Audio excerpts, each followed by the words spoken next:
Hi, first some housekeeping. I'm using an Elgato webcam. It's going through the NVIDIA broadcast on my PC, so it's blurring the background.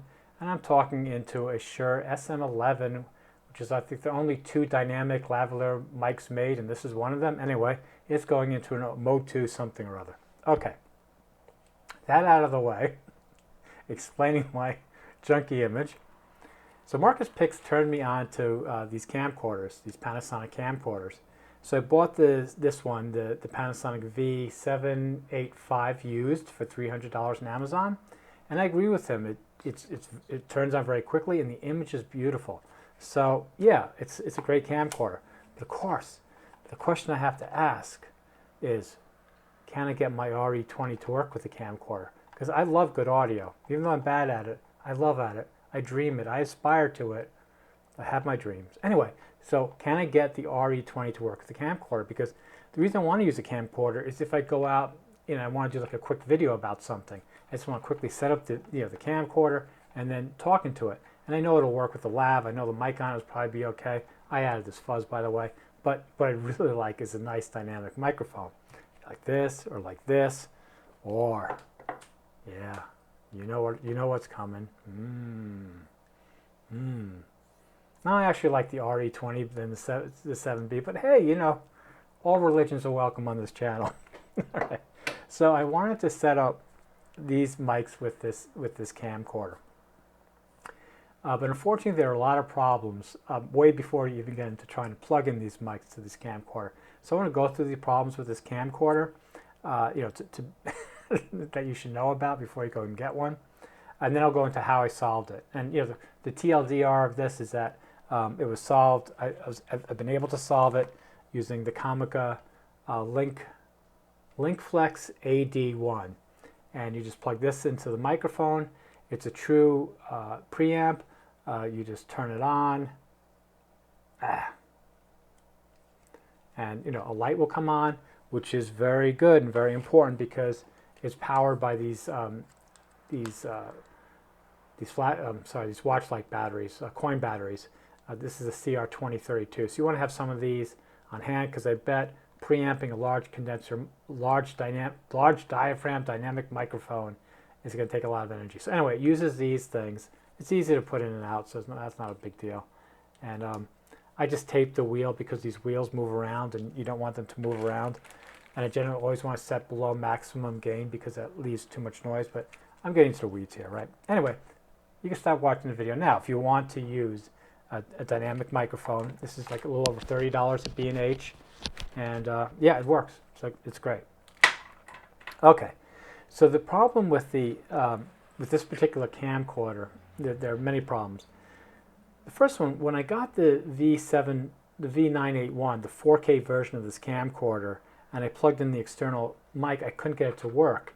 And what I eventually found out is when the camera's set to auto, and I'll see if I can show that to you here.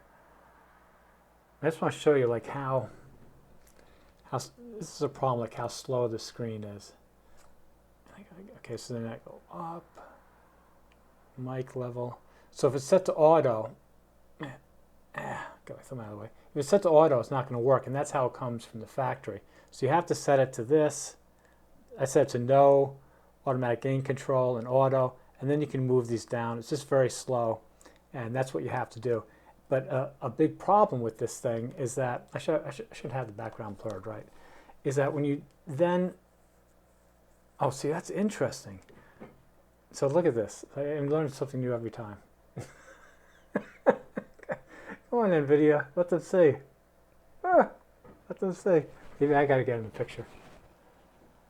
All right, so now I can't see it in the front, but okay, so I'm gonna hit enter, exit.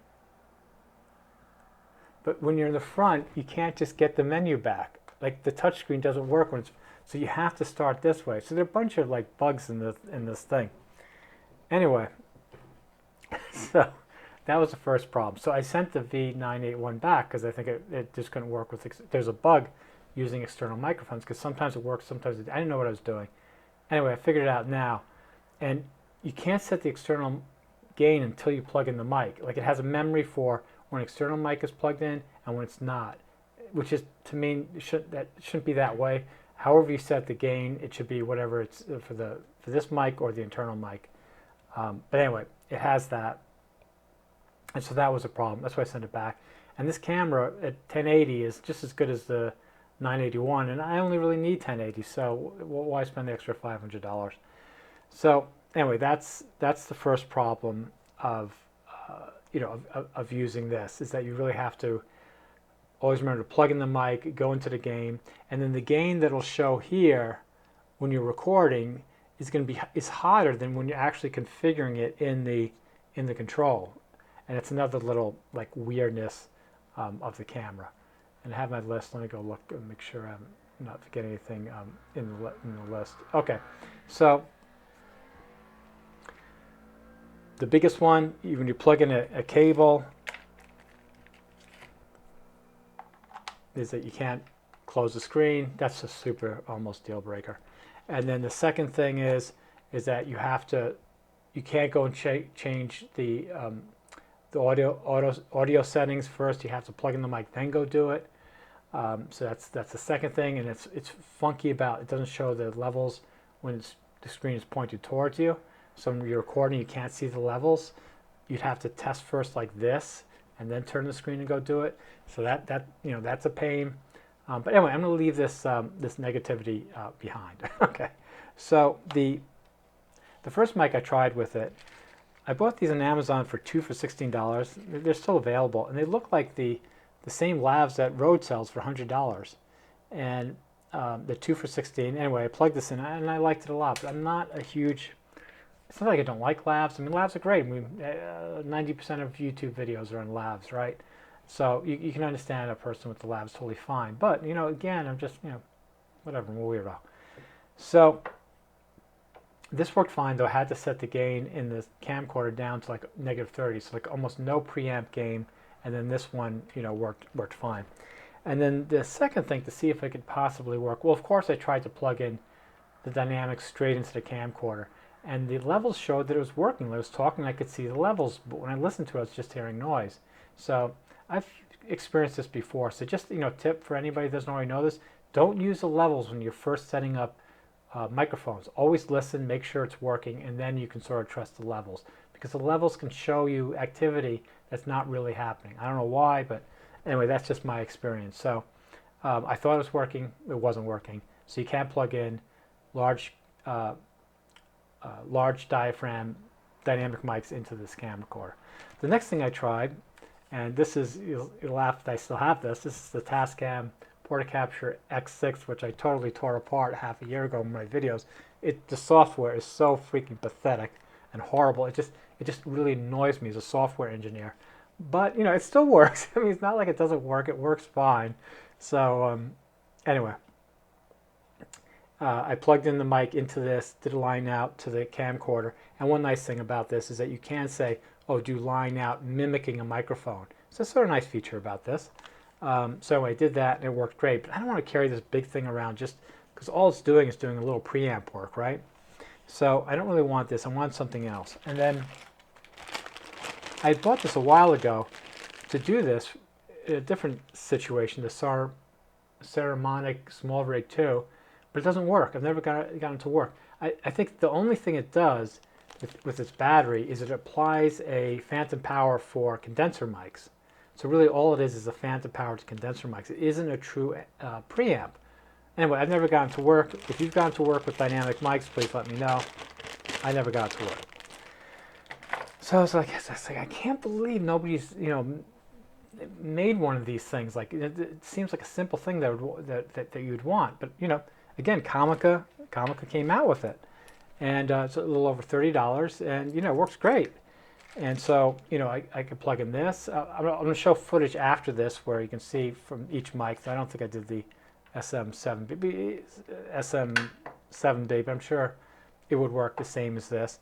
I also did an inexpensive $15 SM57 knockoff.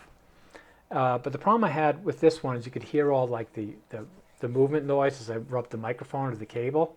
So this isn't going to work. So I ordered a Electro Voice RE50B for $40. They're $200 new. sorry, $200 new, and you can get them for 100 something, used. But $40, my experience buying a lot of this used equipment is, very rarely do you get something that's really like been damaged or doesn't work. So anyway, I look forward to getting that, and then when I have that, when I'm using that, I have a dynamic mic. My hands moving on the thing aren't going to, you're not going to hear it in the thing, and so I can use that with the camcorder, or maybe I'll use the Shure SM11 here, the dynamic. Again, call me crazy, I just like the dynamics. And that's it. That's the video. I hope you found this useful. Again, right after this, I'll show you. You can watch some video where I'm using some of the different microphones with the camcorder. Well, it's a little breezy, and there's a mower in the background. I put some like fuzzy stuff over the microphone and the camera. See if that makes any difference. It's set to 0 dB, no automatic gain control. But we're here to try out some different mics, the RE20, this SM7B knockoff, and of course the lavalier. All right, well, I'm now on the $8 lavalier mic, actually 2 for $16 on Amazon. It looks like the ones from Rode. I wouldn't be surprised if the same mics that they make at the factory that Rode makes, their $100 mic. Anyway, I like this mic. All right, well, hopefully you're picking me up on the RE20. There's no meters when you point the camera towards you. I don't know why. Well, again, it's a 8-year-old camcorder, and Panasonic hasn't updated the firmware or can't do it. Who knows? Another irritation is that you can't, whatever you set the levels in, like if you just open the camera and set the gain level, has another set of settings for when you have a plugged-in mic. So let's say I set it to 0, and I plug it in and I start the camera. It'll actually go back to -27, which I had for this mic.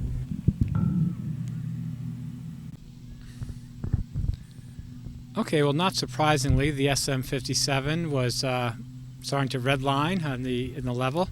So I took the Comica, I took the tape off and I pushed it down one scooch. And then I didn't hit the red. So it's probably still a teeny bit hot, but I think it'll be good enough. Now, I forgot to do the rain in Spain falls mainly in the plane on the other microphone. I'm sorry. Okay, well, if any of you doubt that it works, here is the SM7B plugged into the Comica.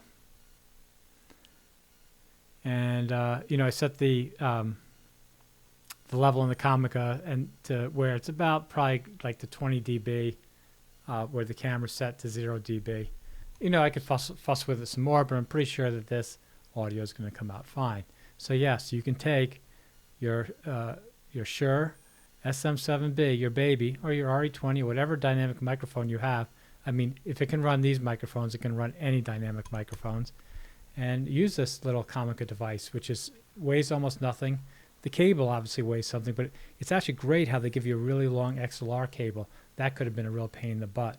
So cable length is totally fine for talking in front of a camcorder or anything like that. It also has a headphone out, which I don't use, and a nice little clip, so you can clip it onto your belt.